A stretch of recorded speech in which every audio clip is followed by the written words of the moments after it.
এতিয়া আমি আন তিনিটা কাৰকৰ বিষয়ে আলোচনা কৰোঁ আহা। এইবাৰ চোৱা, এই দুটা উদাহৰণত মই ভগৱানলৈ অঞ্জলি যাচিছোঁ, দেউতাই মোলৈ চোলা আনিছে। ইয়াত ভগৱানলৈ আৰু মোলৈ এই দুটা শব্দত আমি তলত আস্তানি দিছোঁ আৰু তলত লিখিছোঁ নিমিত্ত কাৰক। কাৰোবাৰ নিমিত্তে কিবা এটা কৰা অৰ্থত নিমিত্ত কাৰক হয়। ইয়াতে অঞ্জলি যাচিছোঁ কাৰ নিমিত্তে? ভগৱানৰ নিমিত্তে। আৰু দেউতাই কাৰ বাবে চোলা আনিছে? মোলৈ চোলা আনিছে। ইয়াতে বিভক্তিৰ চিন যোগ হৈছে লৈ। লৈটো হৈছে চতুৰ্থী বিভক্তিৰ চিন। গতিকে এইটো হৈছে নিমিত্ত কাৰকৰ উদাহৰণ। এই শব্দ দুটা নিমিত্ত কাৰক আৰু নিমিত্ত কাৰক হলে সদায় চতুৰ্থী বিভক্তি যোগ হৈ থাকে। কাৰোবাৰ নিমিত্তে নাইবা কাৰোবাক কিবা দিয়া বুজালে, সম্প্ৰদান কৰা বুজালে, দি দিয়া বুজালে, তেতিয়াহলে সেইটোৱে নিমিত্ত কাৰক আৰু চতুৰ্থী বিভক্তি তাত যোগ হৈ থাকে। আৰু ইয়াৰো ক্ৰিয়াপদৰ লগত কাৰক হলে ক্ৰিয়াপদৰ লগত সম্বন্ধ থাকিব লাগিব। গতিকে আমি প্ৰত্যেকটো কাৰকতে এই কথাটো মন কৰি যাব লাগিব যে ভগৱানলৈ অঞ্জলি যাচিছোঁ। ইয়াতে যাচিছোঁ এই পদটোৰ লগত ভগৱানলৈ ইয়াৰ সম্পৰ্ক আছে। মোলৈ আনিছে বুলি কলে ইয়াৰ লগত ইয়াৰ সম্পৰ্ক আছে। গতিকে সেই কথাটো আমি প্ৰত্যেকটো কাৰকৰ ক্ষেত্ৰতে মন কৰি যাম যে ক্ৰিয়াৰ লগত সম্পৰ্কটো আছে নে নাই, কাৰক হৈছে নে নাই, হৈছে। গতিকে এইটো কি কাৰক হৈছে? যে নিমিত্ত কাৰক। এই দুটা উদাহৰণ এইবাৰ তোমালোকে চোৱা। গছৰ পৰা আমটো সৰিলে, মা বজাৰৰ পৰা আহিল। ইয়াতে গছৰ পৰা, বজাৰৰ পৰা এই দুটা শব্দ আমি আস্তানি দেখুৱাইছো আৰু তলত লিখিছো অপাদান কাৰক। এটা বস্তু মানে এই বস্তুটো বা মা এইটো আন এটাৰ পৰা পৃথক হৈ অহা বুজালে। গছৰ পৰা আমটো আঁতৰি আহিছে, বজাৰৰ পৰা মা গুচি আহিছে। পৃথক হৈ অহা বুজালে অপাদান কাৰক হয়। মানে যৰ পৰা আঁতৰি আহে, এই যে মই পৰা বুলি কৈ আছো, এই ৰ পৰা চিনটো যত যোগ হৈ থাকে সেইখিনিয়ে হৈছে অপাদান কাৰক। ৰ আৰু পৰা একেলগে যিটো শব্দৰ লগত যোগ হৈ থাকে সেইটোৱে হৈছে অপাদান কাৰক। আৰু অপাদান কাৰক হলে পঞ্চমী বিভক্তি। ৰ পৰাটো আচলতে পঞ্চমী বিভক্তিৰ চিন, ৰটো ষষ্ঠীৰ চিন আৰু পৰাটো এটা পৰসৰ্গ বুলিও কয়। আৰু এই দুটা লগ হৈ পঞ্চমী বিভক্তি বুজায় আৰু পঞ্চমী বিভক্তিটো অপাদান কাৰকৰ ক্ষেত্ৰত প্ৰয়োগ কৰা হয়। গতিকে এনেকুৱা যদি শব্দ পাওঁ আমি তেতিয়া বুজি পাম যে এইটো অপাদান কাৰক। গছৰ পৰা সৰিলে, ইয়াতো তোমালোকে ক্ৰিয়াৰ লগত সম্পৰ্ক আছে নে নাই এইখিনিয়ে সেইটো কথা মন কৰিবা। যিহেতু আছে, ইও এটা কাৰক আৰু কাৰক হলে সেইটো বিভক্তিযুক্ত হৈ থাকিব। ঠিক এইদৰে কিবা এটা বস্তুৰ পৰা যদি আমি ভয় খাওঁ নাইবা কিবা এটা বস্তুৰ পৰা যদি আমি হাত সাৰি আহো, তেতিয়া হলেও এই ৰ পৰা চিনটো যেতিয়া আমি যোগ কৰো তেনেকুৱা অৰ্থটো এইটো অপাদান কাৰকে বুজাব।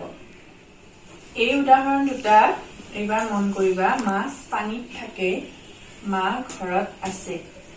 পানীত আৰু ঘৰত ইয়াত আমি চিন দি বুজাইছো। ইয়াত লিখিছো অধিকৰণ কাৰক। কোনো এটা ক্ৰিয়া যত সম্পাদন হয় তাকে অধিকৰণ কাৰক বুলি। ক্ৰিয়া থাকে, আছে, এই দুটা হল ক্ৰিয়া। এই দুটা ক'ত সম্পাদন হৈছে? যে মাছ থকা কথাটো পানীত সম্পাদন হৈছে, মা থকা কথাটো ঘৰত সম্পাদন হৈছে। ইয়াতে দেখিছো আমি ত এই বিভক্তিৰ চিনটো যোগ হৈছে আৰু ত চিনটো সপ্তমী বিভক্তিৰ চিন। গতিকে এনেকুৱা অৰ্থত এইটো অধিকৰণ কাৰক বুলি কোৱা হয় আৰু অধিকৰণ কাৰকত সপ্তমী বিভক্তি যোগ হৈ থাকে। বাক্যটোত এটা কথা তোমালোকে চাই যাবা যে এটা বাক্যত কেৱল এটাহে কাৰক থাকিব পাৰে যে এনেকুৱা কথা নহয়। ইয়াত দুই তিনিটা কাৰকো একেলগে এটা বাক্যত থাকিব পাৰে। এতিয়া মাছ পানীত থাকে বুলি কলে মাছটো কৰ্তা কাৰক, মা কৰ্তা কাৰক, পানীটো ইয়াত অধিকৰণ কাৰক। তেনেকে অন্য এটা শব্দত হয়তো কৰ্তা, কৰ্ম, কৰণ, অধিকৰণ একেলগে থাকিব পাৰে। কিন্তু কোনটো কি কাৰক সেইটো আমি বুজি লব লাগিব আৰু সকলোতকৈ সহজ উপায় কি বিভক্তিৰ চিনটোৰে আমি তাক চিনাক্ত কৰিব পাৰো। গতিকে বিভক্তিৰ চিনখিনি তোমালোকে পাহৰি নাযাবা। খুব মনোযোগেৰে এইখিনি মনত ৰাখিবা আৰু তাৰ লগত কোনটো বিভক্তি যোগ হৈ আছে, কোনটো কাৰক যোগ হৈ আছে সেই কথাটো তোমালোকে সোনকালে সহজে উলিয়াব পাৰিবা। গতিকে এইটো হৈছে অধিকৰণ কাৰকৰ উদাহৰণ।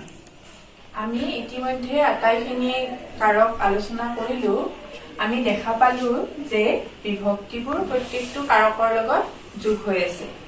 প্ৰথমৰ লগত কৰ্তা, দ্বিতীয়ৰ লগত কৰ্ম, তৃতীয়ৰ লগত কৰণ, চতুৰ্থীৰ লগত নিমিত্ত কাৰক, পঞ্চমীৰ লগত উপাদান কাৰক। কিন্তু আমি ষষ্ঠী বিভক্তিটো একো কাৰকৰ লগত যোগ হোৱা নেদেখিলো আৰু তাৰপিছত আমি সপ্তমী বিভক্তিটো অধিকৰণ কাৰকৰ লগত যোগ হোৱা দেখিলো। এতিয়া ষষ্ঠী বিভক্তিৰ কিয় যোগ হোৱা নাই? যে ষষ্ঠী বিভক্তি যোগ হোৱা শব্দবোৰত ৰ এই চিনটো যোগ হৈ থাকে।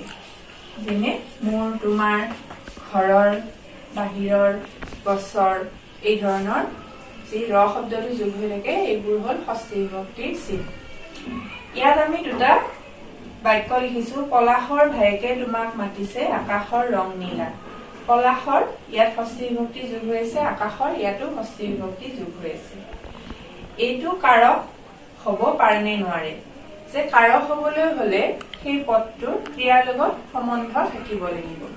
কিন্তু দেখা গৈছে যে পলাশৰ ভায়েকে তোমাক মাতিছে, তোমাক মাতিছে, ভায়েকে মাতিছে, এই দুটা পদৰ ক্ৰিয়াপদৰ লগত সম্পৰ্ক আছে। কিন্তু পলাশৰ ভায়েক, পলাশৰ এই শব্দটো ভায়েকৰ লগতহে সম্পৰ্ক আছে। ইয়াৰ ক্ৰিয়াপদৰ লগত কোনো সম্পৰ্ক আমি দেখা পোৱা নাই। আকাশৰ ৰং নীলা, ইয়াতো ক্ৰিয়াপদৰ লগত আকাশৰ কোনো সম্পৰ্ক নাই।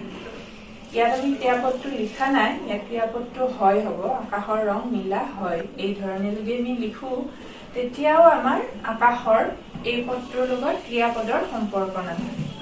তাৰ মানে যেতিয়া কোনো এটা পদৰ কাৰকৰ লগত ক্ৰিয়াপদৰ লগত সম্বন্ধ নাই, গতিকে সেইটো কাৰক হব নোৱাৰে। আৰু ষষ্ঠী বিভক্তি যুক্ত পদবোৰ কাৰক নহয়, ইয়াক সম্বন্ধ পদ বুলি কোৱা হয়। আন এটা পদৰ লগত ইয়াৰ সম্বন্ধহে থাকে। ভায়েকে এই পদটোৰ লগত পলাশৰ এই পদটোৰ সম্বন্ধ আছে, গতিকে এইটো এটা সম্বন্ধ পদ। আকাশৰ ৰং, কিহৰ ৰং? আকাশৰ ৰং। এই ৰঙৰ লগত আকাশৰ সম্পৰ্ক আছে। ইয়াৰ এই দুয়োটাৰে ক্ৰিয়াৰ লগত সম্পৰ্ক নাই, গতিকে ষষ্ঠী বিভক্তি যুক্ত চিনবোৰ থকা যিবোৰ শব্দ সেইবোৰ কাৰক হব নোৱাৰে আৰু এইবোৰক সম্বন্ধ পদ বুলিয়ে কোৱা হৈছে। গতিকে আমি 6টা 1, 2, 3, 4, 5, 6 6টা বিভক্তিৰ লগত 6টা কাৰক এই ধৰণে আমি যোগ হোৱা দেখিছো আৰু তাৰ লগত এই ধৰণে আমি উদাহৰণবোৰ চালে বুজি পাব লাগিব, শব্দবোৰ চালে আমি বুজি পাব লাগিব যে তাত কি বিভক্তি যোগ হৈ আছে, সেইটো কি কাৰক হব আৰু সেইমতে আমি সেই বাক্যটো কাৰক আৰু বিভক্তি চিনি উলিয়াব পাৰিম।